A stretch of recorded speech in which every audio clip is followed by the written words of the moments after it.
Hello everyone, this is Helios Raven. I tell you how I do it, even if you don't care. And today in our in-depth look at the forces of Battlefleet Gothic, we're going to look into the Dark Eldar Raiders.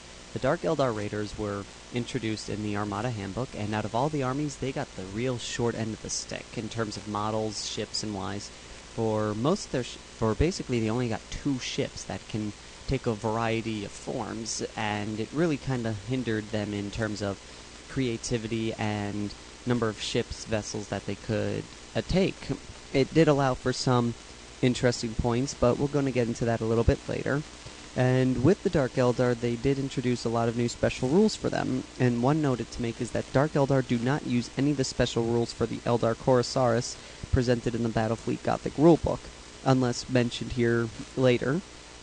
And going with that, the Dark Eldar's movement is much different. They move just as normally as regular ships, but because their ships are sleeker and a lot more agile, they do not need to pass a command check in order to use a come to new heading special order and count as automatically passing any command check to do so. In addition, Dark Eldar cruisers have no minimum required movement before turning, but are unable to use the burn retro special order. So it's catch-22, you don't need to move any bit to turn, but you kinda are stuck with not being able to stay in place, which is a little bit of a downer, but you can work around that. And the Dark Eldar leadership adds a +1 to the generated table that they get, giving them a value between 7 and 10, like regular Eldar. In terms of boarding actions, because Dark Eldar are evil pirates and get a real lust for blood and everything, they get a +1 modifier in the first round of any boarding action. Because they tend to go into like a blood frenzy when in combat, it starts to affect their judgment and their combat capability, which makes them have a -1 modifier to any subsequent round of boarding if they're forced to continue boarding actions after first attempt, which stinks, but that's what they got. And then the Shadow Fields is their form of Hollow Fields. It basically works in the same way. But instead what they do is it projects like a shadowy cloud image around them, distorting their image and making it hard to see them.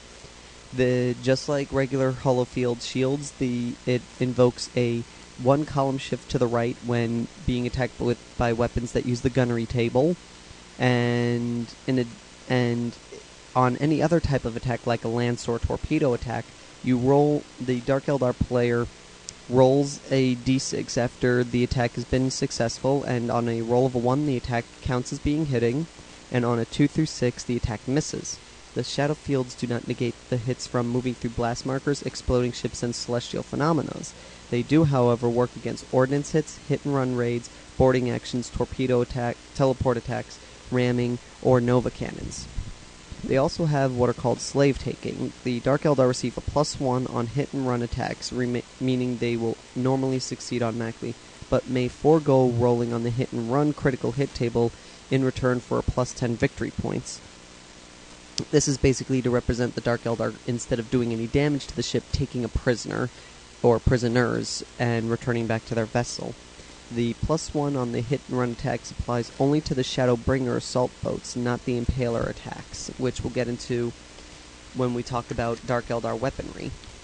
The next thing is an upgrade that Dark Eldar ships have, which are called Mimic Engines. Mimic Engines are basically special engines that can mimic the energy trail readings of another ship, so that on radar and computer scans, the ship looks like it's a friendly vessel.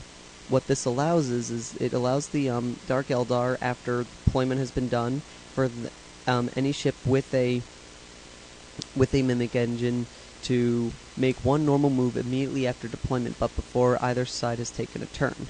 In addition, the mimic engines equip vessels if a mimic engine-equipped vessel is more than 30 centimeters from the enemy at the start of the game after making this extra move, it may not be targeted by the enemy ships at all during the first turn of game until it itself has attacked another vessel. In the second and subsequent turns, it is assumed that the exchange of information between vessels and basically gets the idea that these ships are not friendly, which is actually really nice. Allows you 1 round of combat where you can't get attacked by the enemy forces, which is really good.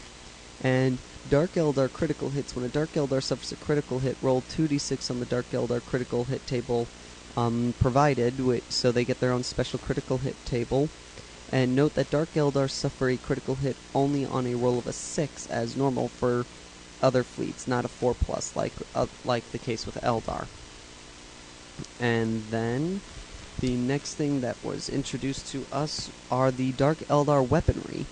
Dark Eldar have a bunch of different extra weapons that they have. One, first and foremost, is the attack craft.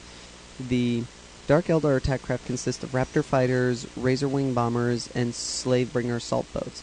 Raptor fighters have a speed of 30 and need a 4+ to remain in play after removing ordnance, as with Eldar fighters. Razor bombers have a speed of 20 centimeters and are hit by turrets only on a d6 roll of a 6. Slave Bringer assault boats have a speed of 30 centimeters and are hit by turrets only by a d6 roll of a 6. Their weapon batteries, like regular Eldar, count every ship as closing when attacking, and they have also what are called Phantom Lances. Phantom Lances are special Dark Eldar weapon. It functions like a regular lance, with the following exceptions. On a roll 1, 2, 3, no hits. On a roll of 4, 1 hit is applied. On a 5 through 6, 2 hits are taken to the ship, which is really nice. The Dark Eldar also have what are called leech torpedoes.